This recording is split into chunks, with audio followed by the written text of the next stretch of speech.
Good evening and welcome to the April Fool's Day 2014 edition of the Glendale City Council. Can we have a roll call, please? Council members Najarian. Here. Harrow. Here. Zananian. Here. Mayor Weaver. Mayor Pro Tem Friedman. Here.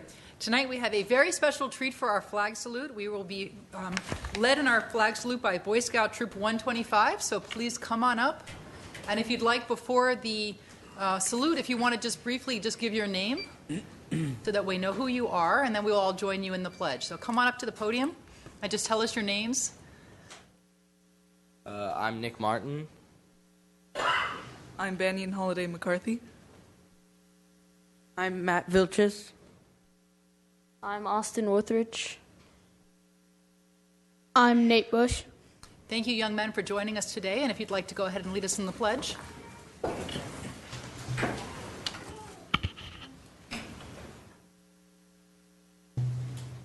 I pledge allegiance To the flag of the United States of America and to the republic for which it stands, one nation, under God, indivisible, with liberty and justice for all. Please remain standing for the invocation, which will be delivered by Mr. Frank Gooch from the Church of Jesus Christ of Latter-day Saints.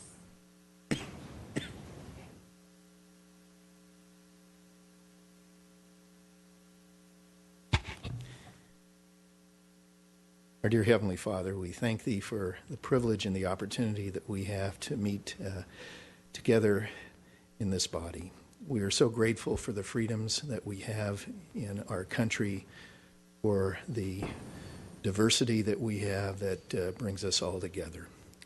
Heavenly Father, we appreciate so very much the terrific young people that live in our community, exemplified by the youth that are here tonight. We ask that Thee bless them and make opportunities available for them so that they can live their lives to the fullest. We are so appreciative of those firefighters and police officers that protect us. We're so very grateful for the members of our armed service who protect us throughout the world. We appreciate all of our many blessings. We do not take them for granted.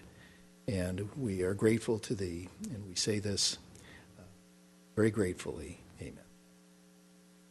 Thank you very much. Next item, please. Next item is the report of the clerk. The agenda for the April 1st, 2014 regular meeting of the Glendale City Council was posted on Thursday, March 27, 2014 at the bulletin board outside City Hall. Next item, Madam Mayor Pro Tem, is the agenda preview for the meeting of Tuesday, April 8th, 2014. Ms. Beers?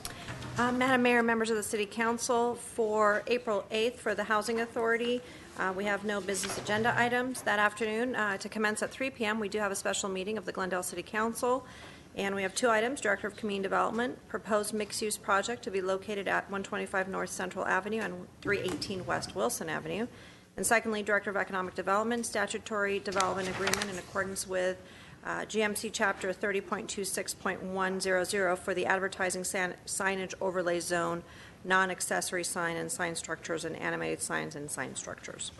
That evening for the Glendale City Council meeting, and that begins at 6 p.m., we have a number of consent items.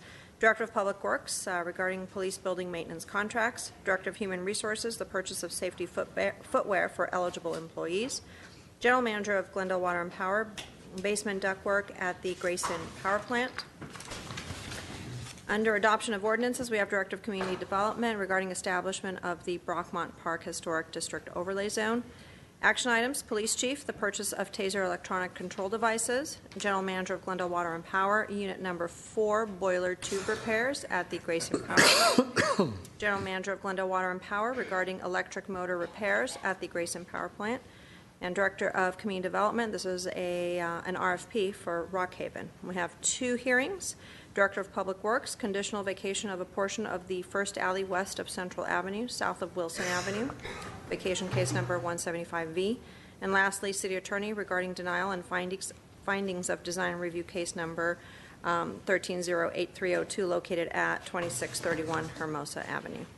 And that concludes my report, Madam Mayor. Thank you. Next item, please.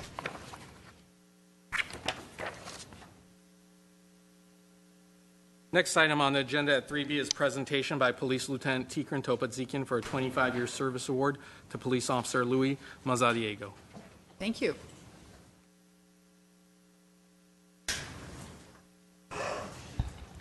Good evening, Madam Mayor, honorable council members, Mr. Garcia, Mr. Zern, Mr. Hagani, Mr. Ochoa, Ms. Spears, and Mr. Kasakian.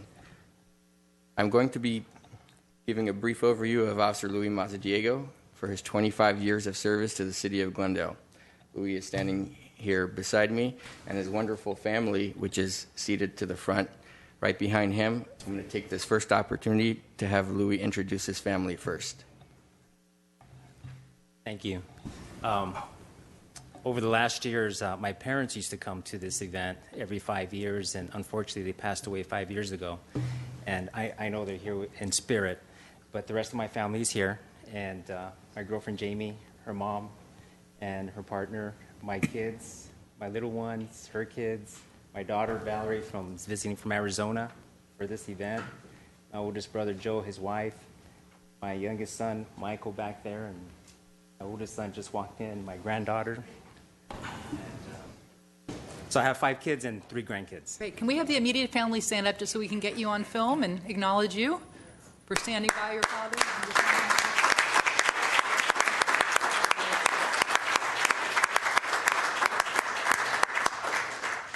I couldn't have done it without them. So, a brief bio about Luis Mazadiego's life. He was born and raised in Lincoln Heights. He attended Cathedral High School, and in 1976 he joined the Los Angeles Police Explorer Program, where he rose to the rank of Explorer Sergeant within the post. Upon graduation from high school in 1980, it was Luis' lifelong dream to join the Marine Corps, so off he went. He served our country for 8 years in the United States Marine Corps, serving in Alaska, in Europe, and Japan. While in the service, he rose to the rank of sergeant. After coming back, he joined Glendale Police Department in 1989, and this year marks his 25-year anniversary. While here at the department, Luis has worked a myriad of assignments. He's worked as a school resource officer, he's worked in the community-oriented policing unit, he's worked as a financial crimes detective, he's worked in the burglary auto theft unit, and most importantly, Luis has shaped many of the young officers that we have here working today about the Glendale way and the Glendale service, because he was a field training officer. Over a dozen of his years, Luis served as a field training officer, wearing two stripes, 2 chevrons on his sleeve officially. But I can say that Luis has been serving as a training officer informally, as a mentor, and as a leader to many individuals in the police department, whether he's wore the chevrons or not, and including myself, all throughout these years. So out of the 25 years he's been here, he's been a leader for 25 years. And for that, it's his time to be recognized by council for serving our city. It's great. Well, being a police officer,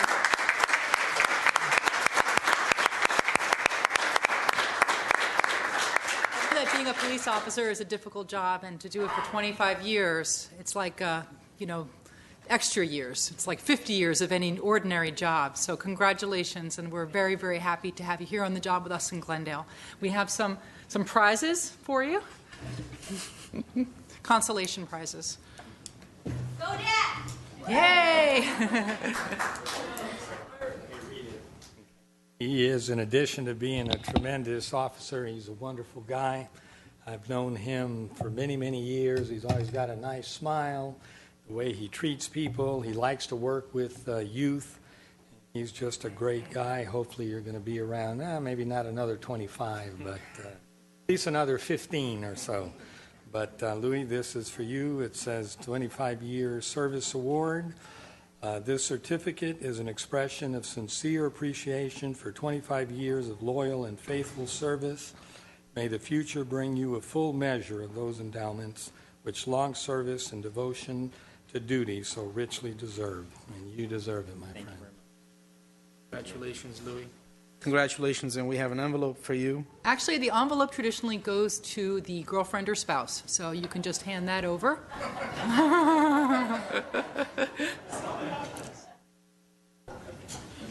Sorry. Congratulations. Hi. Well deserved. 25 years of service, and again, maybe not 25 more, but 15 is a good number. And a box that's engraved with the seal of the city of Glendale. Congratulations and thank you. Thank you.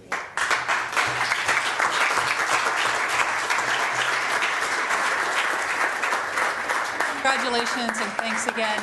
And thanks to all the family and friends who came to help us celebrate this wonderful officer. Next item, please. 3C is proclamation designating the month of April 2014 as DMV Donate Life California Month. Great. And is there somebody here? Okay. Why don't you come on up and introduce yourself and tell us about the month, and I will read the proclamation.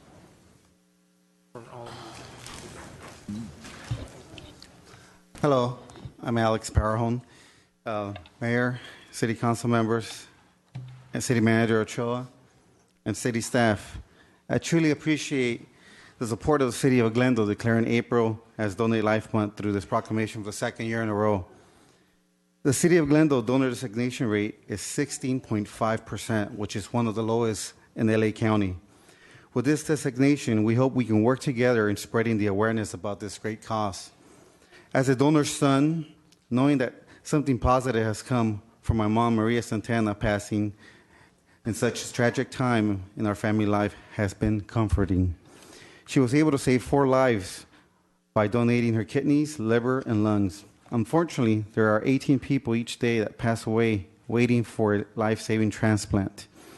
Every 13 minutes, a name is added to the national waiting list, and a total of 121,000 are waiting, and 21,000 reside in California. Next to me, I have Peter, who's a living donor. I also have Jessica Morales, Monica O'Brien, and Christine Valenzuela, who are blessed with the gift of organ donation, and they would like to share a little bit about their lifelong journey. Hi, I'm Jessica Morales. Thank you again for recognizing April as Donate Life Month.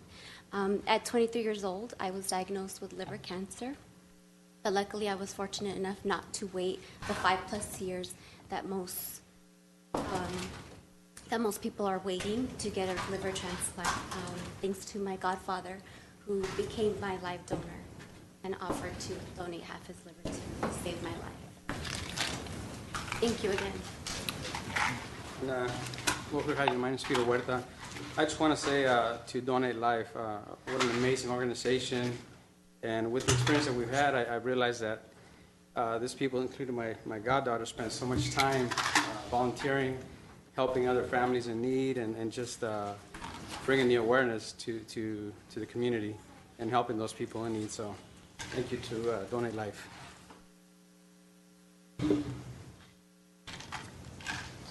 Good evening. I'm Monica O'Brien. I'm a 3-time liver transplant recipient. And this is Megan, and she wanted to come up and say thank you. Oh.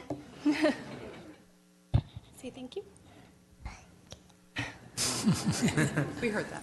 Organ donation is important, and any awareness that we can bring to it, any one person who hears the message can save a life, or 9.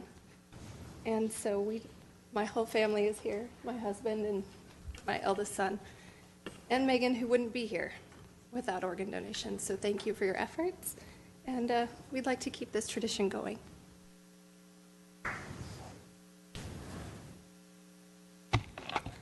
Hello, my name's Christine Valenzuela, as Alex mentioned, and I was 8 months ago that I was a recent liver recipient. Last February, I was diagnosed with what they call Budd-Chiari, which is 1 in a million. It's a very rare, which is a clot in the liver between the portal vein and the heart. And I was told that eventually I would need a liver transplant. So my husband, who's here tonight, Joe, we were all very shocked. I play golf, I work out, and this is just a pain, which we thought was heartburn, maybe something bad I ate the night before. And we were told that I would need a liver transplant. Within 5 months, I was in chronic liver failure and was told that I have 2 days, a 2-day window, or my wife is not going to make it, they told my family. Today I'm here because my donor made the decision to give life. This is also my first proclamation with this beautiful city of Glendale. And I'd like to thank you for taking the time and supporting Donate Life in our journey and for helping and working with us to promote the power of organ donation and for also allowing the city and promoting awareness within the community. Thank you. Thank you. Those are very, very powerful and moving stories, and I hope that everyone who's listening will do what I've done, and I'm sure many of you have done, and check the organ donor box on your driver's license. That's all you need to do to be a donor, and you can find out more information on the website. Can you give the website?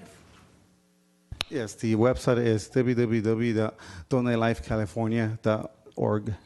So please, it's a very simple step that you can take now that can, as you can see, save someone's life later. So please be a part in giving life. And thank you all so much for coming and telling us your very moving stories. Before Mr. Najarian gives you the proclamation, can we just have a round of applause for the volunteers who have come forward?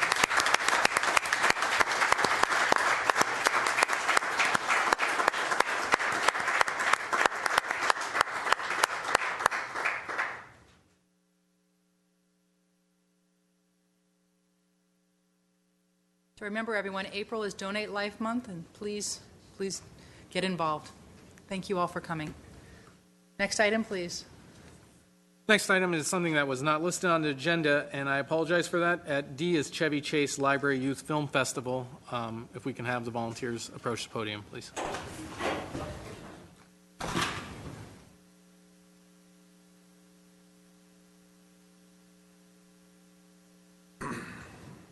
Good evening. My name is Jeanette Reedy Solano, and I'm delighted to be here before you to bring you a short story and share with you some of the promise and creativity of our young citizens of Glendale.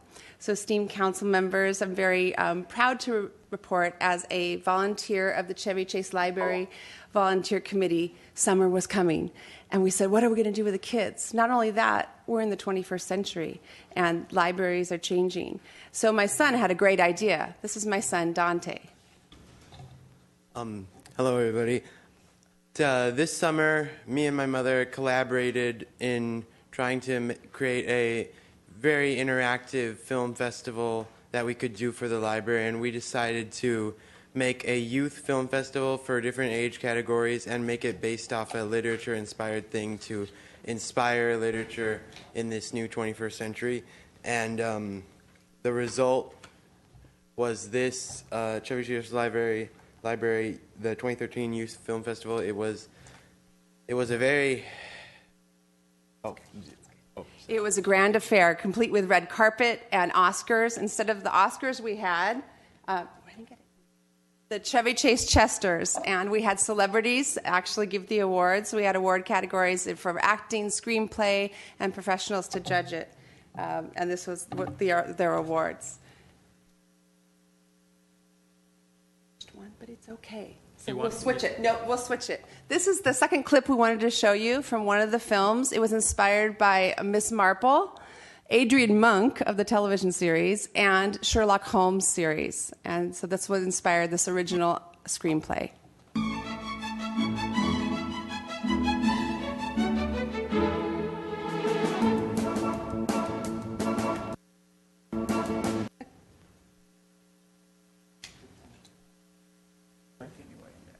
Anywhere in there? Got it. Both adults and children were part of the cast, and this was a citywide event sponsored by the Glendale Public Libraries. Children from all over Glendale made films. We're going to try the other... While we're having some technical difficulties, I know you'd love to hear from the youngest director of the Chevy Chase Film Festival. Hey, tell us your name. Well, I'm Aurora Reedy Solano, and I'm an Apanich. And my movie I made was Mr. Putter and Ramona's Challenge. It was based on Ramona and Beezus the series and Mr. Putter and Tabby series. Well, I loved making a movie because we're kids and we don't really get to make movies, only grown-ups do. And I was really happy and I had fun doing it. I really enjoyed being in the movie. I was really happy that Aurora got me for being Ramona. I had a lot of fun. It was fun doing everything. It was really fun doing really everything, and I was really happy when I got Best Actress in the 3rd and 4th grade. Are we going to be doing this again next year, this program? We'll see. Okay. All right, All right, this is a clip. Once upon a time, there was a man named Mr. Putter. Mr. Putter was good at most things, but he was too afraid to throw anything. His neighbor, Ramona, wanted to beat Big Billy and his partner Harry, who were 5-year champions. All she needed was a partner. Hey, Beezus, will you be my partner for the water balloon toss? Sorry, sis, I already have a partner, my BFF Annabelle. And besides, you're too small to be my partner. Fine, I'll find a better partner than you anyway. Then I'll go over to Miss T-Berry's house.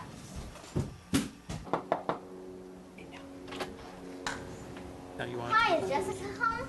Oh, hi, Ramona. I'll go get Jessica. Oh, my.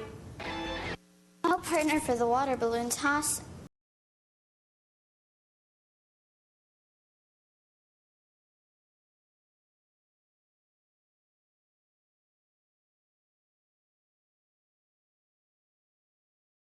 Hello, Ramona. What brings you here? Well, can you be my partner for the water balloon toss at the summer block party? Oh, I cannot, dear. I cannot do that. I'm always dropping things. Oh, I'm so sorry. Oh, there's a telephone. Excuse me. Oh, hi, Ramona. Why are you so blue? I have no partner for the water balloon toss, and every year Big Billy wins. I've asked every kid on the block to be my partner, but no luck. Oh, dear. Hey, can you be my partner? Oh, I guess I could be your partner. Great! We will beat Big Billy for sure. We will throw and catch the longest. Wait a minute. Did you say throw and catch? Yeah. Okay. Fine. And we had a professional film jury made up of professional directors and actors from the community, including Jason Doring, who is out in the big screen right now, and Jessica Veronica Mars, and Jen Gottson from Frost Nixon, and others. We had professional writers and screenplay authors, Linda Guzik, who is also a very active community member, and Key Payton. And this is our final clip that we'd like to share with you.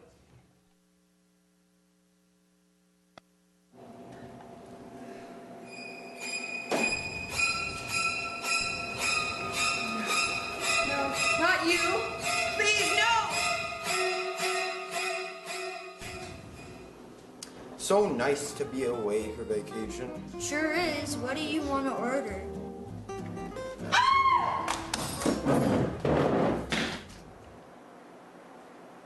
Call Captain, Yeah, Monk. there's something wrong with the restaurant. Great. You found something? Yes, What is it? it's the restaurant's name. What about? Its name is Dish, but the television provider is DirecTV. Monk, that's not a big problem. I'm gonna need some help on this case. I have a couple of colleagues over in England. Marco and Holmes? I think they're here in California for Comic-Con. So she was murdered here. Yes. Bag it. Was she a good employee? She was the best. She held us all together.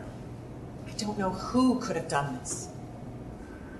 Captain, the Glendale police chief wants to speak with us.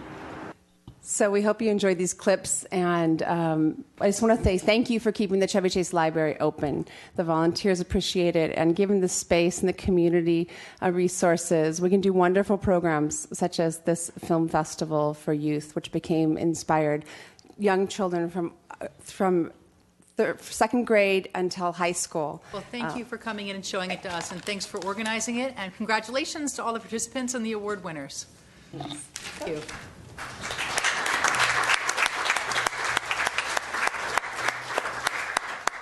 Next item, please. Next item is City Council and staff comments. Mr. Sinanian? Sure, thank you.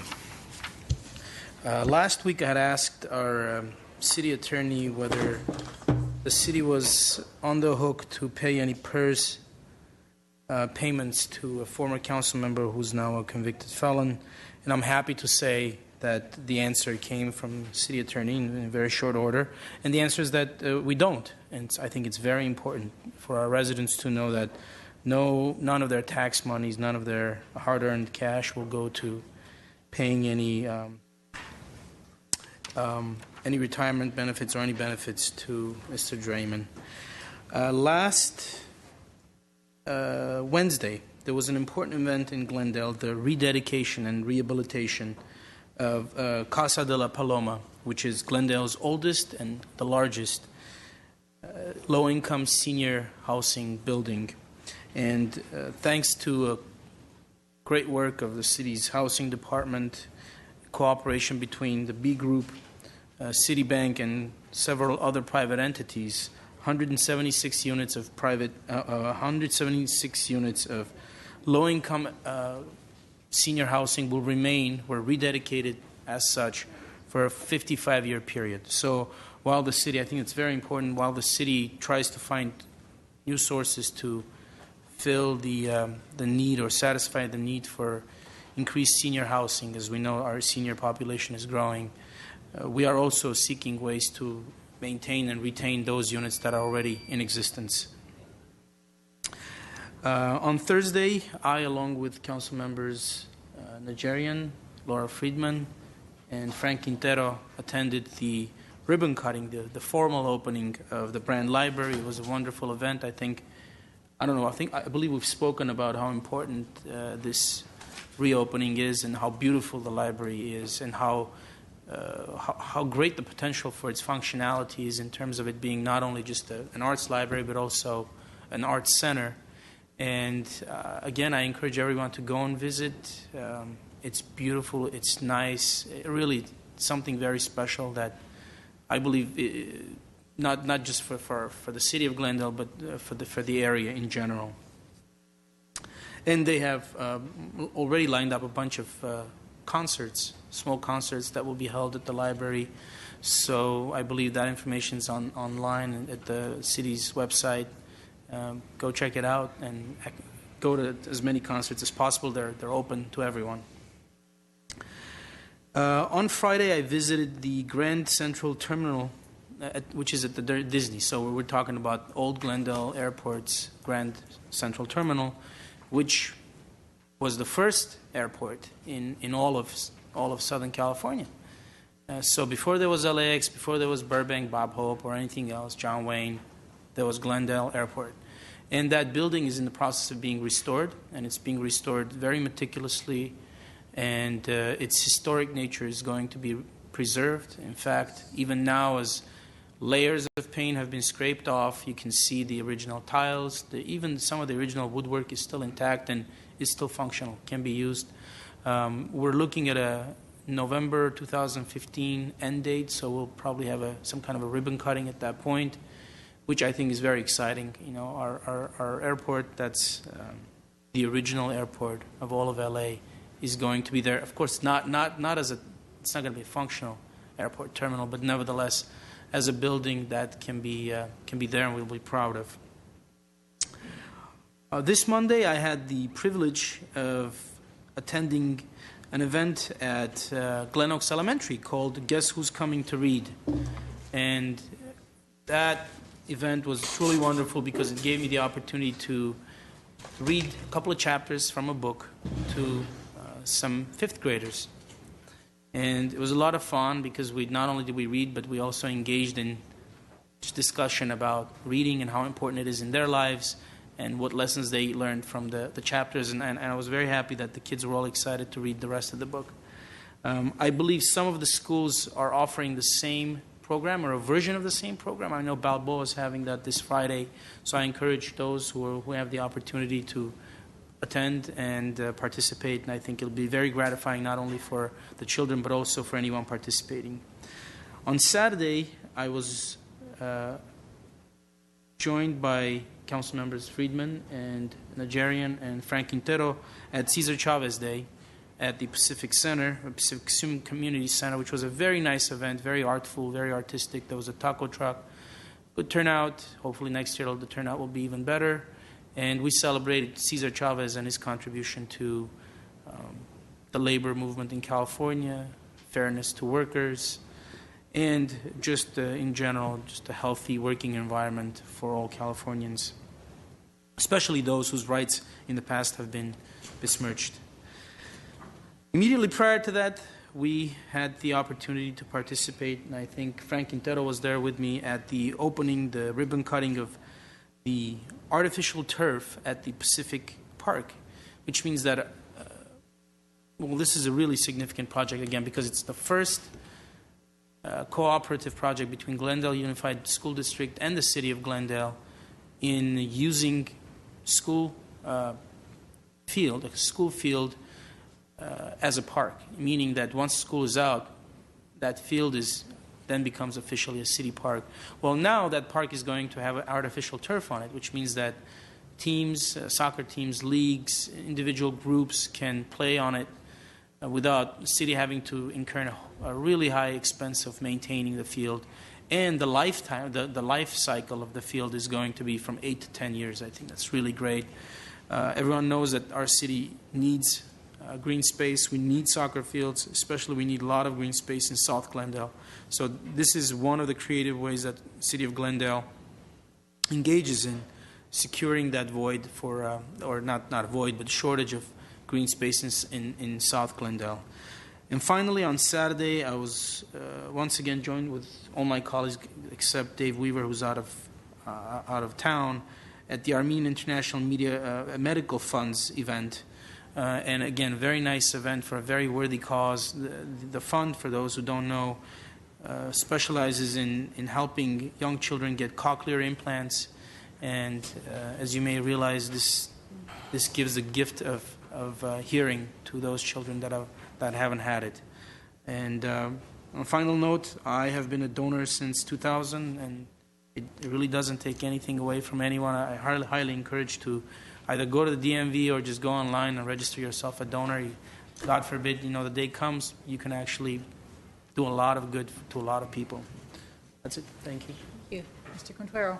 Well, I think Mr. Sinanian pretty well covered everything I wanted to say, but let me just add, the Brand Library, for those people watching at home or here tonight, you have to go see it. It's really a magnificent job that's been done up there. And I encourage you to book it for whatever needs you may have, whether it's an organization, et cetera. It's up for the community to use. The Pacific Park artificial turf is very, very important because it means the usage will continue far into the night. Artificial turf lasts for a long time, and I was very pleased to see that. Cesar Chavez event was great. I want to thank Dan Bell for all of his hard work and the committee that put it together. Lots of civic participation. There were different booths.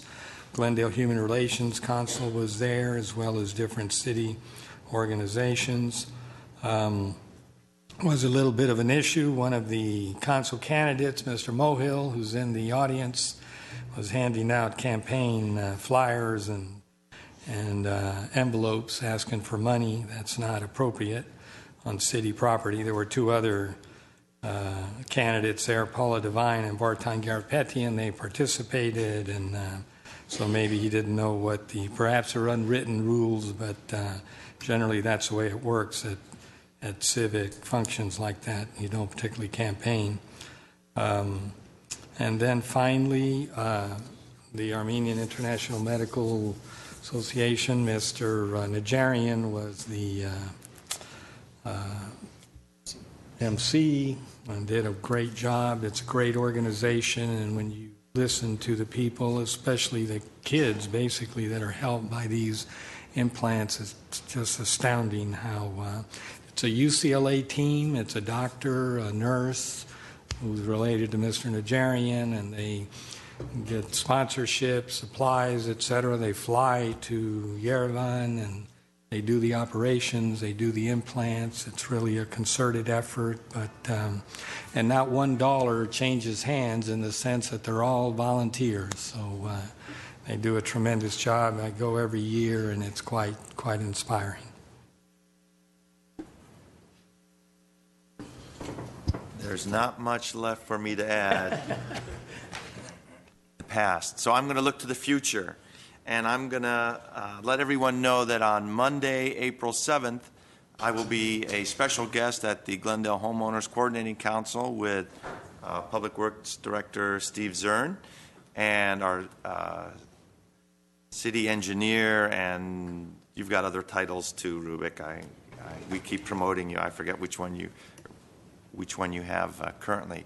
But we'll be discussing the proposals for the closure of Doran Street at the railroad tracks, and a great alternative which we need the whole city of Glendale to get behind, and that's to create the bridge going over the LA River into the Griffith Park, and we can show you maps and explain the details to everyone at the Homeowners Coordinating Council meeting at the Glendale Police Community Room, Monday, April 7th at 7 p.m.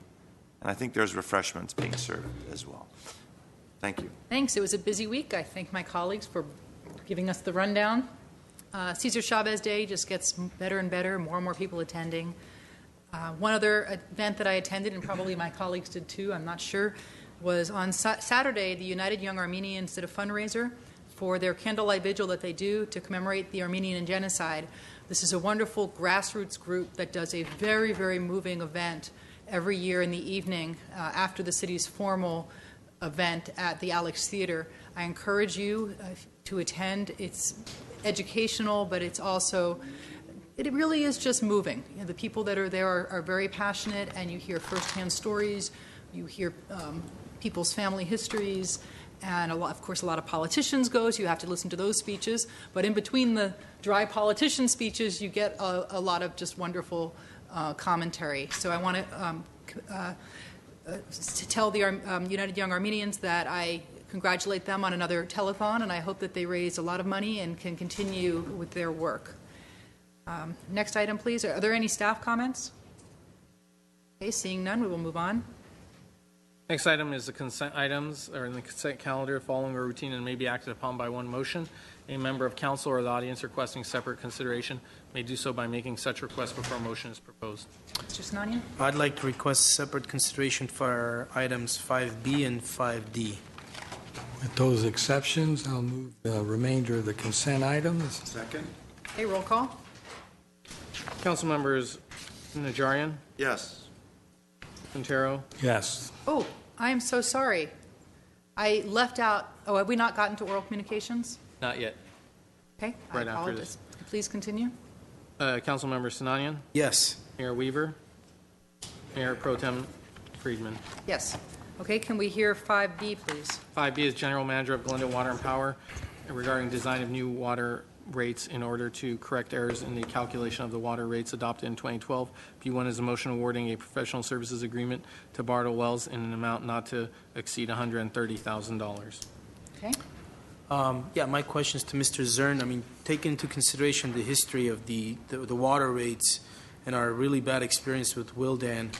I just wanted to, the report, I mean, I can sort of guess what's going on, but the report wasn't exactly clear. So we have currently the consultant who's to be awarded the $130,000 going through the process of new rates, correct? That is correct, Mr. Okay, Slade. and what's happening here is we're adding $130,000 because we've uncovered so much more in terms of problems that this necessitates an additional $130,000. Essentially, that's it, Mr. Sinani. The bottom line is we had to redo the whole process. What we thought we might not need to go through the entire process again, as we got deeper into it, we found we needed to complete a whole new cost of service analysis. And those funds are being paid for, I believe, by the old consultant? No. Not yet. Not yet, but they will. We're going to pursue that. We Mr. will Garcia's extract office. our pound of flesh and make And sure then that they are some. held responsible for their errors. Sure intend to go to pursue that. Yes, ma'am. And if this is not an agenda item, Mr. Garcia, can I still ask you what the status of our attempts to pursue Wildan are? I'd prefer not to state those on Okay, the record, and I that's could fine. certainly state those in other forums. Okay, so Mr. Zern, after it became clear that Wildan had made some pretty drastic mistakes, resulting in, as the record states, $9 million of shortfall, right? Correct. $9 million of miscalculation. Let's call it that. We hired the new entity so they were already allocated a contract. That's Correct. something we'd voted on, and now we thought that their scope of work was less than what it turns out to be, and therefore we're adding 100. I just want to make sure. No, you're absolutely right. Because I think since we've already had the bad experience with Wildan, I think we need a little more clarity as to what's happening, why it's happening, why we're adding another $130,000. And that you've hit the nail on the head. It has to do with us essentially going back and redoing the entire process as a result of the numerous errors that we found in the original process conducted by Wildan. Okay. Those are my questions as to item B. And I think the public also needs to realize that, this outside consultant made these errors, but it's to the credit of our staff that within a very short amount of time, we uncovered them, admitted to them, and are moving forward with a new consultant to correct any of those errors. That's correct. Okay. Would someone like to make a motion? I'll move the item. Second. Okay, roll call, please. Council members Najarian, Yes. Otero, Yes. Sinanian, Yes. Mayor Weaver, Mayor Pro Tem Friedman. Yes. 5D, please. 5D is Director of Community Services and Parks regarding Fremont Park Tennis Court Lighting and Resurfacing Project. D1 is a resolution appropriating $298,000 to fund the project. D2 is a motion approving the preparation of construction and bidding documents and directing staff to return to council for final review and approval of specification and bid documents. Thank you, Mr. Kasakian. Mr. Duran, hello. I have more of a comment than a question, and maybe you can just comment back. So this is a great project, Worthy. We're going to resurface the tennis courts, right, and add a couple of light fixtures. My comment is more about the sort of the totality of Fremont Park. Given its size, it's a really large park, and its location. It's sort of a strange location in the sense that it's not truly South Glendale, because it's not, I guess, technically South Glendale. It's not below the freeway. Yet I think it serves really a South Glendale contingent, given the fact that it is the largest and its proximity. So, considering the fact that it's so important and it is the largest in that area, do we have a grand plan for maybe improving the park in general, just making it a little more spiffy, or are we doing things piecemeal? Are we even working on a grand plan or not? Yes, Mayor Pro Tem Friedman, City Council members, we have in the current year budget an appropriation of $150,000 that was approved as part of the current year CIP plan for the department, and we hope to prepare a master plan, a conceptual master plan for the type of improvements that we would want to undertake as part of a Fremont Park revitalization project. We feel that as part of that master plan, we will be adding new features to the park, such as potentially a new artificial turf, a soccer field, albeit undersized, but a soccer field, and some other features that would be considered new that would be eligible for development impact fee funds. Unfortunately, development impact fee funds cannot be used for strictly a replacement of existing features or for rehabilitation or upgrades. So ultimately, it would have to be a combination of development impact fee funding and another funding source. Hopefully, some state grant funds will become available. We could submit an application to the state of California, or a couple of years down the road, we can identify other funding sources besides development impact fee funds. And you're right, unfortunately, Fremont Park is not located in a HUD-eligible low-income census tract, so we can't use at least CDBG federal funds, but again, maybe down the road there are other federal funding sources that would become available. So, but this project is strictly for, it's to replace all of the lights, all of the tennis court lights. There are 20 of them They're over 40 years old, so they are deteriorating rapidly. We do have some enterprise funds available for this project, so we're using enterprise funds for the tennis courts. The tennis court operation is an enterprise operation, so enterprise funds are eligible for the tennis courts, so that's what we're using for tennis courts. And what kind of a time frame are we working on with respect to the general plan for Fremont? A master plan, probably a year from now. Yeah. And that's conditioned by funding, I assume. It's conditioned by getting in line to complete the work, given all of the other projects that we are working on.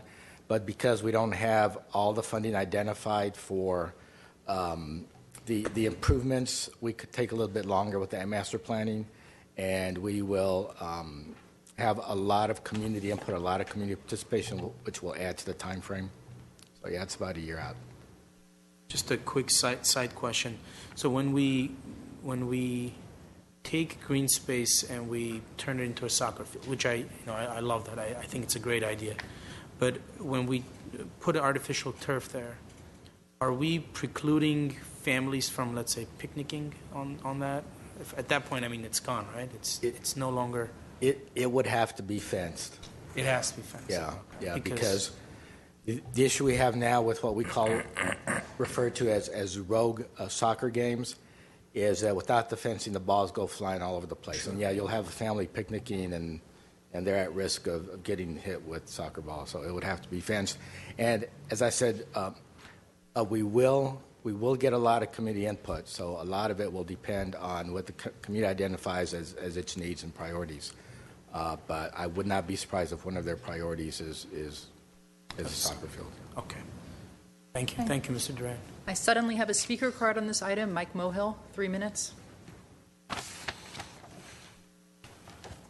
Thank you, Councilwoman Friedman. Mike Mohill. I played tennis on Fremont tennis courts years ago. It's a very nice place to play tennis. What perked my interest right now is the fact that soccer fields was brought up. And I find it very ironic that 90% of the money that we have for parks for the city come from grant money. That means come from the state of California, county, federal government, but not from the city budget. But for the great city of Glendale, about 10% of the parks are funded by the general fund. Why? Where's all the money going to? We all know where that money's coming and it's going. It's not going for parks. It's going for salaries and pensions, unfortunately. Thank you, Councilman Sinani, for bringing up Mr. soccer Mohill, fields. we Thank told you you very much. before you won't be allowed to speak on any item and try to find a way to tie it to bashing public pensions and public employees. So please restrict your comments in the future to the item at hand. Do we have a motion? I'll move the item. Second. Okay, roll call. Council members Najarian, Yes. Caro, Yes. Downian, Yes. Mayor Weaver, Mayor Pro Tem Friedman. Yes. Next item, please. Next item is listed as oral communications. However, this is a portion reserved by practice for the 3-minute community event announcements. Okay, I have one card, Steve Pierce and Calvin Chalk.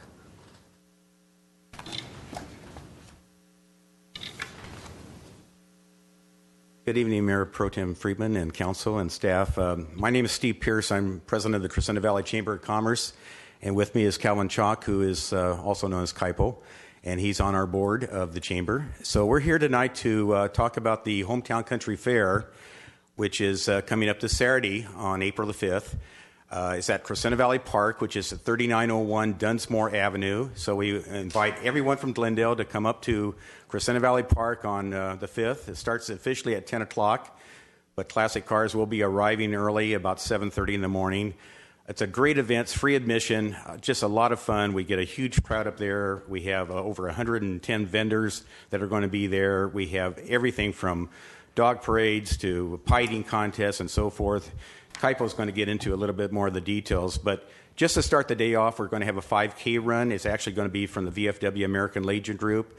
The check-in there is at New York Avenue and Honolulu, and that's at 7:30 in the morning. So 5K run starts the day off, and then we go right into our fair activity. So Kaipo, you want to give some details? Sure. Especially want to know when the dog parades are. Oh, yeah, absolutely. Because you can bring your dog. There's actually a doggy park right there, and you can bring your dog with the family. Great. And that's what I want to kind of elaborate on about the country fair. It is a family event, and I think it's great it's going to be great weather. It's going to be 70 degrees on Saturday. Bring your whole family, the kids. The thing about the fair is that it's a big event that the Crescenta Valley Chamber of Commerce puts on every year. And it's all by a lot of volunteers, a lot of hard work. And so we try to make it the best event as far as a family event, so you can bring your kids, and like I said, you can even bring your dog. Invite your neighbors. Bring your neighbors, make it a community affair, and all the people in Glendale are invited. You're invited.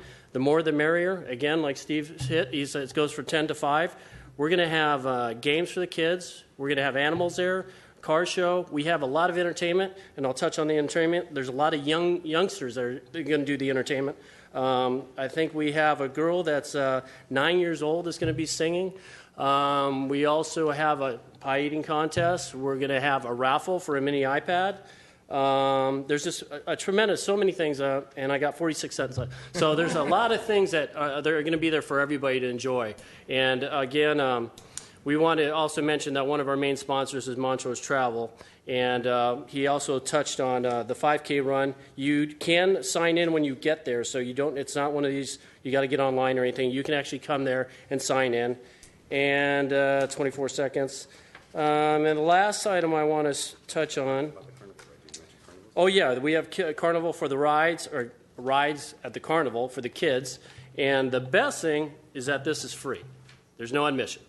All you have to do is get in your car, drive there, and have a great time with your family, and stay the whole day. There's food, rides, games, everything. And the last thing is, my time's up, is save the date. June 27th is something for the kids. We have a golf tournament at Shoal Canyon. And thank you for your time. Great. Well, thanks, Crescenta Valley Chamber of Commerce, Montrose Travel, and all of the sponsors. It's always a blast, always well attended. I will be there. I will see you on Saturday. Perfect. Find a staff member so we can get you on stage. And will do. Thank you. Thank you. Thanks. Next item, please. Next item on the agenda under action items 8A is Director of Community Services and Parks regarding Palmer Park Improvement Project. 8A1 is a motion approving the proposed design and directing staff to complete the project's design and construction documents and return to council for final review and approval of specification and bid documents.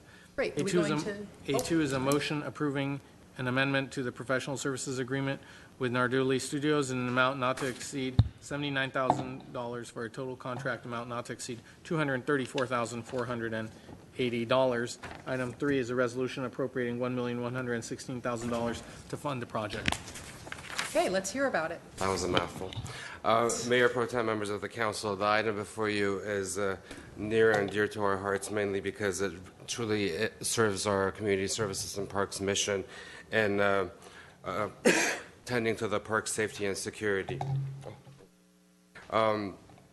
As Councilmember Sinanian indicated earlier, we have several parks in dire need of a lot of help, and this is one of them. This is located in southern portion of Glendale.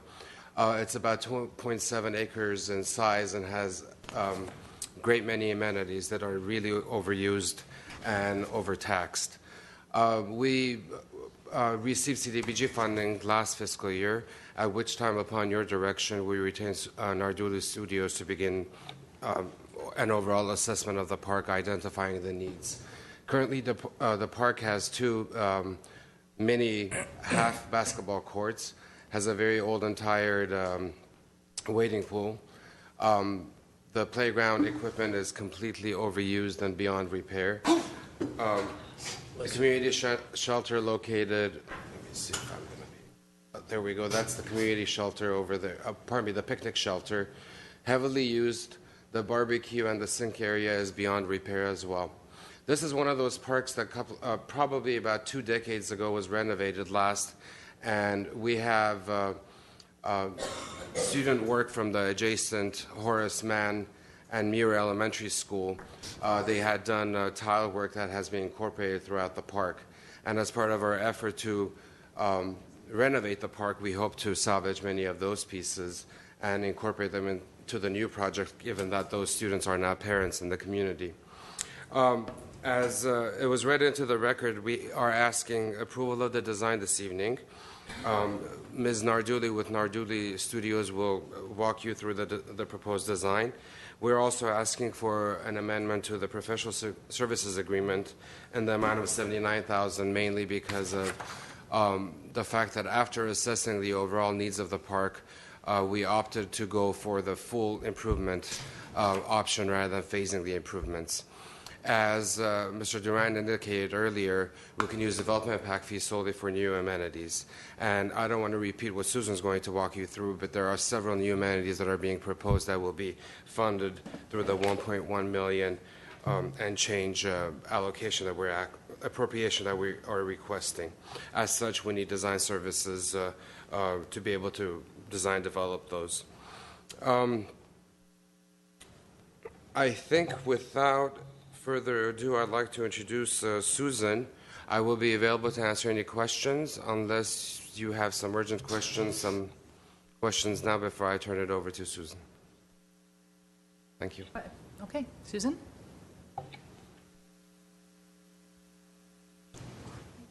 I failed to add earlier in my presentation that Ms. Narduli is also the designer for Maple Park. I say that mainly because over the last year and a half working with Maple, she has developed a very thorough and deep understanding of the community and the community needs. Even though both of these parks are located in South Glendale, they are very different from one another. The patronage is very different, the use patterns are different, and the amenities are different.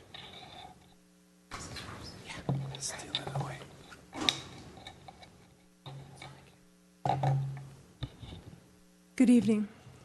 Mayor Pro Tem Friedman and members of council, I'm very pleased to present our design for Palmer Park to you this evening. As Emil said, that this park, the development of is building on work that we've developed through our work on Maple Park. It's also the result of a lot of community outreach, some of it done prior to us getting involved. There were 11 community meetings for the Palmer Park area done before we were brought into the project, and since then we have worked with community and staff to try to develop this park in a way that we believe will fully meet the needs of the community. As Emil said, this is the existing park. And very briefly, some of the site considerations that we were dealing with, and this was part of the RFQ, was to redesign the entrance. This is Palmer Avenue.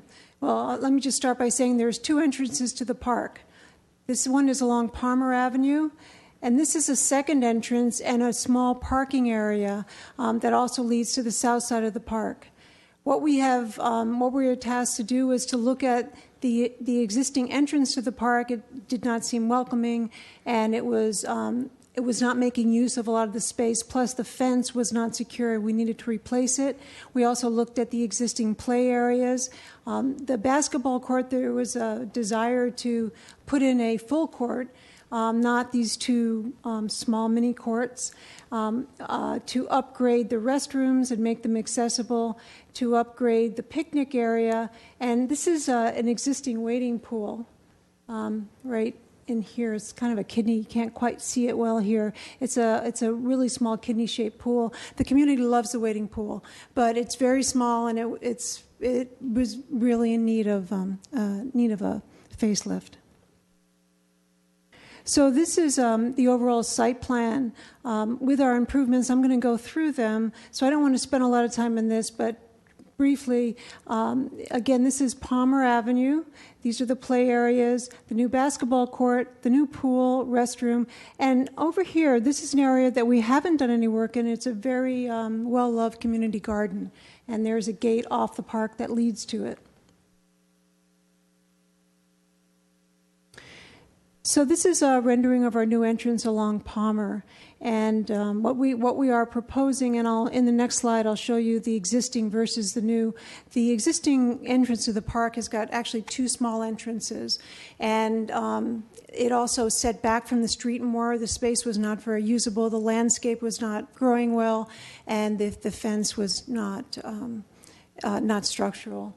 So what we have done is we have, this is the existing entry. On the new entry, we were able to move the fence line along the property line, and we gained about 8 feet of park space, and we also grabbed a little bit more of the entry space. This was this big concrete area.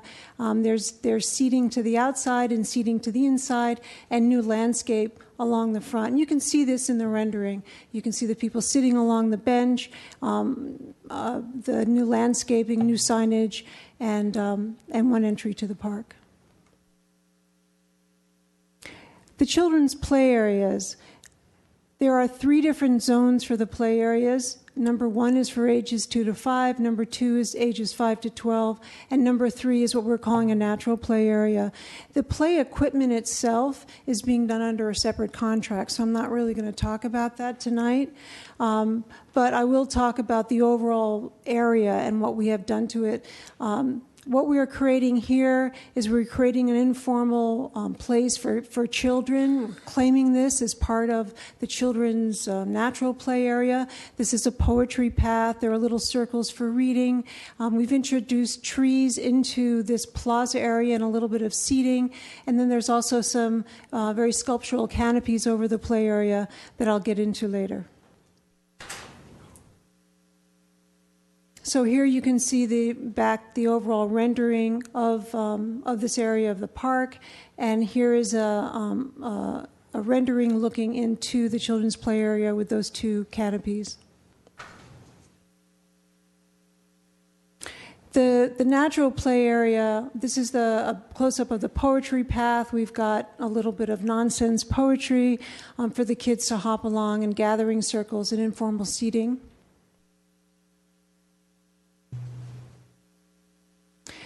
The wading pool is adjacent to the children's play areas, and this is what you're seeing right here.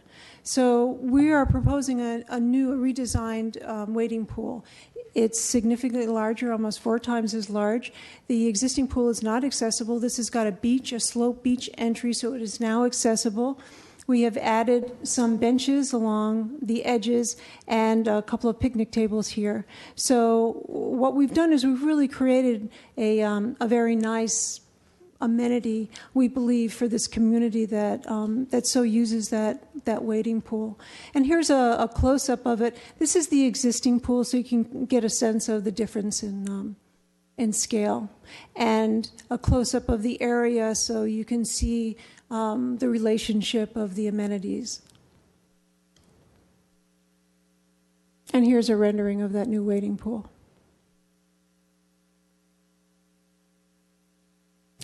So, as I think Emil might have mentioned, also there was a real desire for a full court, and really, if possible, a full court and a half court. On this slide, this area up here, this is actually the existing basketball court. This is the split court. And, it was, I guess, fine for shooting, a few baskets, but you really couldn't play a game. And it was something in talking to the community that they really liked. So what we have done is we have taken the existing path, which had gone like this, moved it over a bit to the east, and we're able to put in a full court and a half court. This existing basketball court, the plan would be for that to become a skate element. There is a very, very small existing skate feature in this park. It's something that's also desired. It was adjacent to the wading pool, and when the wading pool was empty, the kids would skate in the wading pool as well. We thought it was a better idea to separate these 2 pieces and use this existing curved wall, which was part of the basketball, as to frame a new skate area. Along this edge, along the west edge, we have a 16-foot tall fence and about 15 feet of planting to screen the basketball area from the residents on the other side. And here you can see the relationship between the existing court and the new court. The bars in red, this is seating for people, for both the players and for people that might want to come and watch the game. And here's a rendering of the new courts.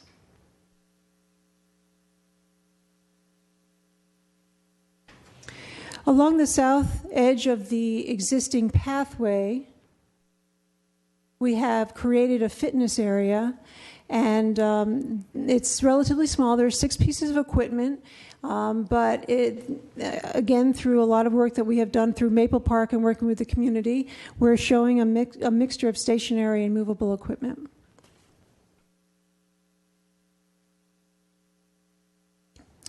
The restroom building is it's been used, and we're proposing a renovation of that. You can also see with this existing plan, it's also very small for the size of the park. So what we're able to do by moving these walls back is to add 2 fixtures and a sink to each one of those restrooms. We've made these restrooms totally accessible, new tile, new paint, new exterior paint, something that could be a little more friendly for the families that are using them. We've also added new seating. I mentioned the seating near the pool and also seating near the play area. And this is an overview of some of the site amenities. This is new lighting throughout. It's new LED fixtures that are energy efficient. This is a little plan view of the existing picnic area. These are existing benches which we're maintaining, but this interior barbecue area is in really disrepair, and we're putting in new counters and new barbecues, new water fountains, benches, a little bit of more sculptural lighting through the center of the park, and bike racks. And I'd just like to briefly bring up our landscape architect to talk about the landscape design for the park. Thank you, Susan. Good evening, council members. My name is Milette Libanow. I represent Catherine Spitz Associates, part of the team for the design of Palmer Park improvements. In summary, there are 3 principles and design strategies that landscape address, and it is identity and sustainability, amenities, including the security amenities, and enhancing the play areas. We have created the new park identity, complementing the new fencing at the entry with vine plantings and low shrubs. We have improved site amenities. I'm just going to go. This is the summary of I just mentioned, where we introduced new trees to complement existing trees. We also used low water and drought-tolerant planting. Some of them are natives. And in relation to active use areas, we have used trees as separation for the basketball court. You'll see that there are new natural trees along the east side of the basketball court. And we have improved the turf area, reintroduced a no-mow type of grass planting along the wading pool, and we have enhanced the existing plaza east of the court right here with new tree canopies. We have grouped the new planting areas as the north planting, which is pretty much this section of the wading pool, the new natural play on the west side. We created an array of trees so that it gives you a placemaking as you enter from Palmer. We enhanced the south parking entry with new shrub planting and, like I said, new entry trees along the east of the basketball court. These are plant palettes that we brought in throughout. It's to add color and texture to what's existing. Primarily what's existing right there are hedges along the entire site on the north and the south. And we've introduced color and complemented the existing trees, which is the platanus, this one right here, which is the California sycamore, and the other existing tree, which is the tabibuya, which was planted throughout the site with these 2 new trees. It's a Chilean mesquite and Corytarias. Overall, the development areas and the landscape palette complement each other, and we have improved the the areas with landscape planting where the new improvements are introduced in the site. So in closing, I just want to say a couple of things. One is about security for the park. As I mentioned, we have a new security fence along Palmer, which is more robust than the one that is there and in need of disrepair. We're repairing, this is a park that gets locked up in the evenings. We're repairing the security gate along the west edge to parking. And this dotted line represents the police drive path, which means that certain areas of the existing path needed to be made wider to accommodate the police drive-through in the evening. These just identify some of the goals that the team has in terms of really trying to make this park something that speaks to the people of Glendale, something that they have asked for, that they want, to give them the amenities that that they've told us that they want in a way that a beautiful way that is a safe and welcoming environment.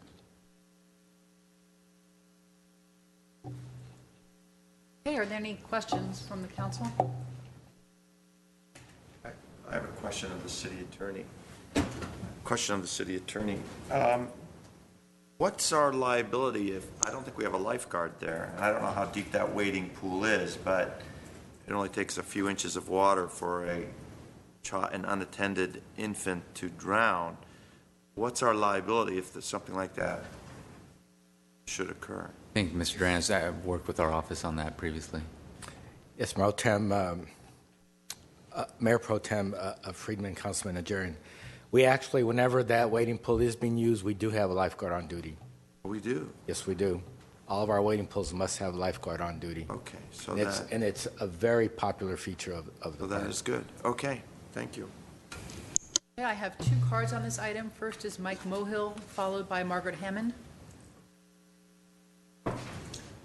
And if I may, Madam Mayor, Sure. if you could admonish the speaker in advance that should he get off track and discuss subjects not related to the issue of the redesign of Palmer Park, that you be liberal in your use of the hammer. Yes, I actually checked with the city attorney, and he told me that any off-topic remarks can be dealt with by asking the speaker to sit down. So I hope that he will keep his comments on topic to the design of the park. I hope that works both ways. Thank you. It My name does is not Mike work Mohill. both ways, My Mr. name is Mohill. Mike Mohill. Can you put him on the timer, please, Artie? I visited Palmer Park last year, and I watched the kids using the wading pool as a skate park area. And I asked them, why are you doing this? He says, well, we need a skate park, and there's no skate park here, and we make this wading pool our skate park. Then I asked questions like, first of all, I want you to know that I love basketball and tennis. Those are my sports when I was growing up. I never knew about soccer till about 10, 12 years ago. Hey, what do I know? Anyway, and I started asking questions there, and I asked the kids, says, where do you guys play soccer? He says, well, there's no soccer here. He says, well, there's a big green area here. Couldn't you make about 3 of these little areas practice fields? He says, sure, but they don't want to do it. I don't get it. If the number one sport in South Glendale is soccer, why don't we have any practice soccer fields down here? At least for the teenagers. We have everything here is designed for anybody under the age of 15. Where are the teenagers supposed to go? The ones who are 15, 16, 17, 18, 19. They have to go up to the sports field up there. And how are they supposed to get up there to the sports complex? If the number one sport in South Glendale is soccer, why don't we accommodate the teenagers who want that? We talked about having 3 soccer fields when I talked with these teenagers last year. And they said, you know, we played basketball. That's okay. But we'd rather have the area be used for soccer. Hey, I understand. So why are we expanding the basketball and not expanding and put in soccer? If this is their favorite sport. Thank you.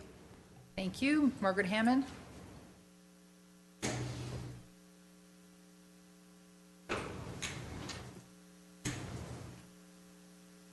evening,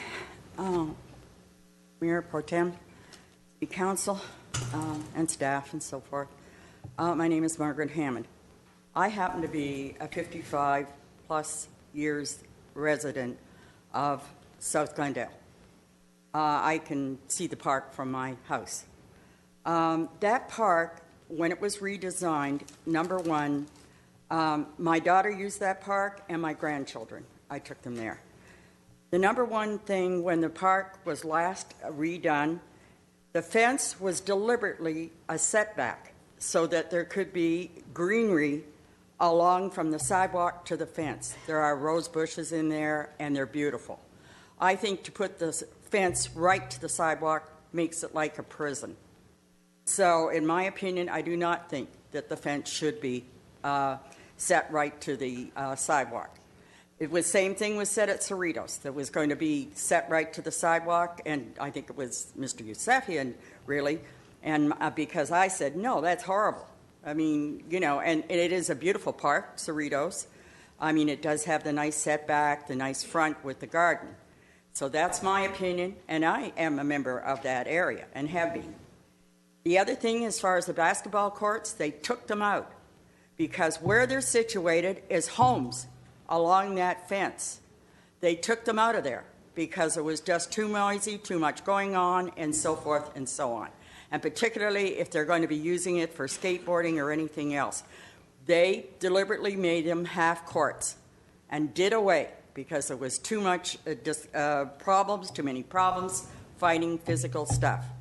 The reason they don't have soccer there is because that area is to be for families that come and want to enjoy the picnicking on the grass and so forth and so on. They banned soccer in that park. I happen to be one of the ones that agreed with that because it was to be a family park. That area, we have the most population, over half the population is in that area, and a very small V down there. Remember that. And that's one of the reasons they need that, because they all live in apartments. They need to be able to go over to that park and picnic and their children to play. You got a bunch of big guys running around kicking the soccer ball. They had to stop it. There were too many fights and too much trouble going on because of that. So I'm just telling you the way I feel. And not only that, remember this. You remember Car Park. I don't know, well, Mr. Quintero would. All the to-do about Car Park. The beautiful brand new basketball courts were put in that cost $150,000 to pave, and the people in the area did not want the basketball there because the basketball playing there because it was too noisy, too many problems, and so forth. And those courts were those basketball courts were never finished because of that. So I'm just saying that's my input from me, and I know very well because, as I say, I passed the park. Thank you, Ms. Hammond. Thank you. Mr. Quintero. Okay, well, I happen to be very happy with the design. I think the staff did a good job, and I'm glad that we've got a full court plus the half court, the wading pool, and all the rest of it. I think it looks real good. It's certainly, this park, just like Maple Park, is used constantly at different times of the day, occupied by different usage. And no, I don't think it's appropriate for soccer. You've got Pacific Park that we just opened up. And so anyway, I'm very happy. I'm looking forward to participating and watching it go up. Good job, Mr. Durant. Mr. Nanyan? I like the park also. I think it's a vast improvement. And I do agree with Margaret Hammond that, you know, although we understand, I think we all understand the need for soccer fields in South Glendale and its practical nature and how dense the population is there, but we can't use every inch of green space, park space as a soccer field because these families that live in apartment buildings, they don't have backyards. They need parks. They need space where they can go out with their families and feel like they're not really in an urban environment. So we need to have soccer fields, but we also need to have dedicated parks. And this is one of those parks where it needs to remain as a park. I would like to ask a question about the setback issue that Ms. Hammond was raising about. Can you elucidate us about what's happening there? Members of council, the setback, sure. Let me see if I can find it. The purpose for let me find the appropriate image that shows best. Currently, one of the strong community comments was, one of the most popular community comments was maintaining the fence along the property line. What has happened is over the last 2 decades, the fence line,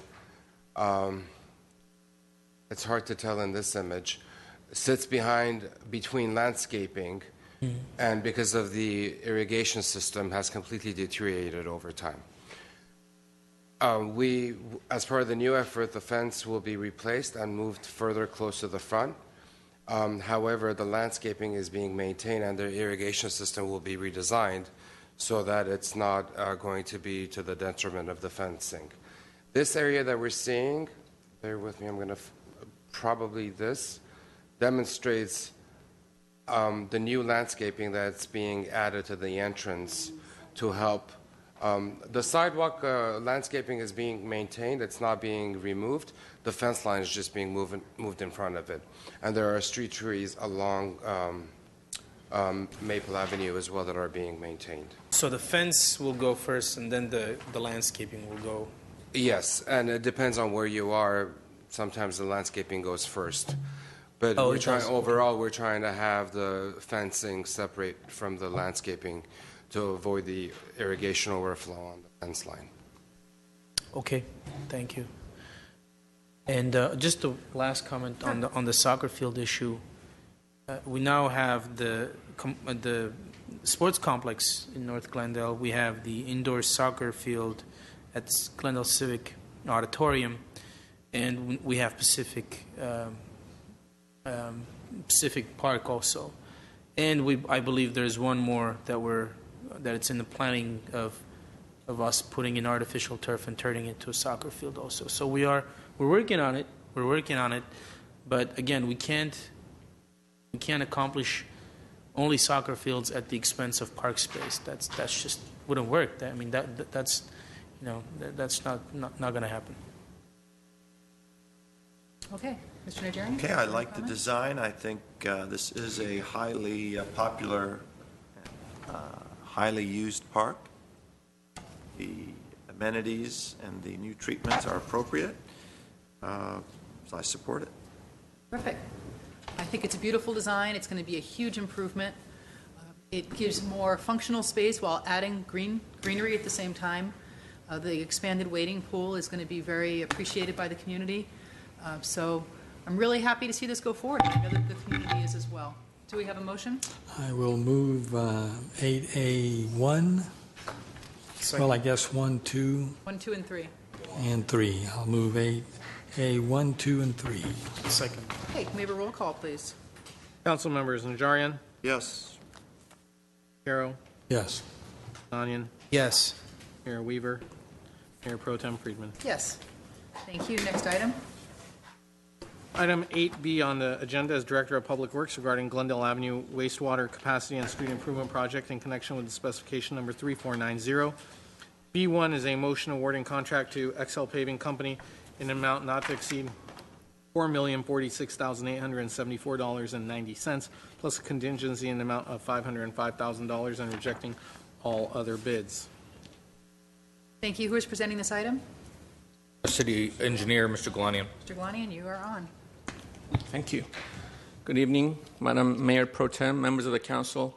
Following the successful completion of the Central Avenue Rehabilitation Project, I'm happy to report that we are ready to embark on another major arterial improvement project, namely the Glendale Avenue wastewater capacity and street improvements, and thus we're recommending the award of the contract to the lowest responsive bidder, XL Paving Company.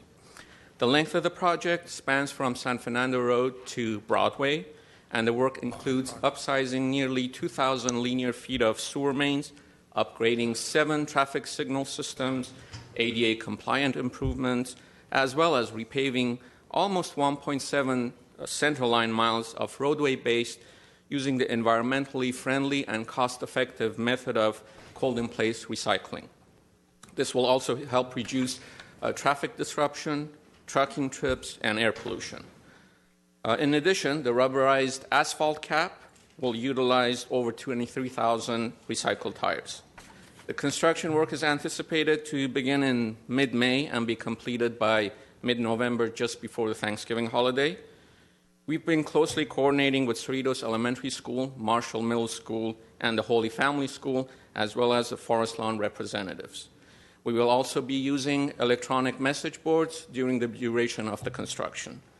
I'd also like to add that the project funding includes $3.8 million in federal surface transportation program funds and over $1 million from the sewer fund. With that, I'm happy to entertain your questions. Let me ask, I know that in a minute we're going to have a presentation about our new website. Are we going to be talking about any disruptions to the road on the website, announcing it so people can go on our site and seeing when there's any road closures or detours? Absolutely. Madam Mayor Pro Tem, members of the council, we utilize our website. We have a dedicated website to construction projects under construction, currently under construction. We use our Facebook page as well as Twitter accounts. Great. Are there any questions or comments from council? Well, I just wanted to comment, so you mean we're using $3.8 million in federal funding for this project? I'm afraid so. Yeah. That help your pension in any way? Did you know of? Okay, no, that sounds great, actually. So there, I see two grants, 3.8, and also $1,040,000 from the wastewater fund. So yes, Council. very good. No, it's important. I mean, it needs to be done, and hopefully we'll get it done quickly, and the businesses and merchants and residents won't be too inconvenienced, but it has to be done. So, Councilmember Quintero, actually, we're going to have boots on the ground walking the entire site on a daily basis, trying to accommodate any special needs that the businesses may have. Great. Mr. Najarian. Thank you. Are we also going to be taking care of some of the pedestrian crossings, upgrading them, and getting the latest in striping? I'm not sure that the illuminated crosswalks are still in vogue, but are we doing what we can as long as we're redoing the whole street? Madam Mayor Pro Tem, Councilmember Najarian, yes, we will restripe all the crossings with the new zebra crossing, what we call them shark tooth, that are 20 feet away from the edge of the crosswalks. That's the latest and greatest standards, and upgrade all the push buttons and the signal heads. And Mr. Najarian, correct me if I'm wrong, Rubik, there's also going to be an installation of 8 flashing beacons for pedestrian visibility, as well as video surveillance on top of the traffic signals. Do we look at, how often do we look at the crossing time that we allot to pedestrians to make sure that elderly pedestrians can safely cross the street when the button's pushed? Is that something that we evaluate from time to time? Yes, we do. especially on the wider streets such as Glen Oaks, the busier streets like Glendale Avenue. Right. Okay. Any other questions or comments? All right, with that, I'll entertain a motion. I have no cards. I will move 8B1. Good. Okay. Can we have a roll call, please? Councilmembers Najarian? Yes. Harrow? Yes. Sinanian? Yes. Mayor Weaver? Mayor Pro Tem Friedman? Yes. Next item, please. This item as listed on the agenda is oral communication. Discussion is limited to items not part of this agenda. Each speaker is allowed 5 minutes. Council may question or respond. There will be no debate or decision. City manager may refer the matter to the appropriate department for investigation and report. And following oral communications, we also still have the report and presentation on the new website. Okay. Who is going to be presenting this? Would you like to take oral communications first, or the report on the website? Chief Information Officer regarding presenting the new city website.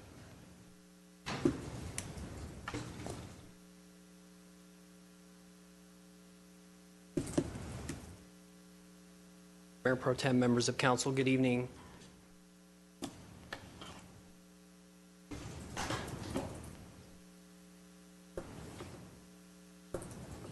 Thank you.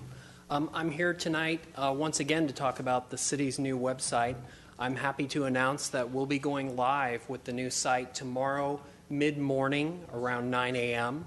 We'll start the process early in the morning, and it'll take a little bit of time throughout the morning to get the new site up and running.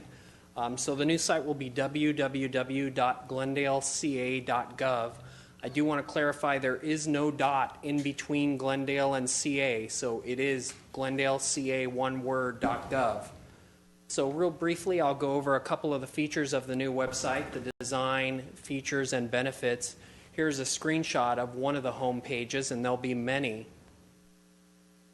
Some of the benefits of the new site: simplified design, much less cluttered than the current site.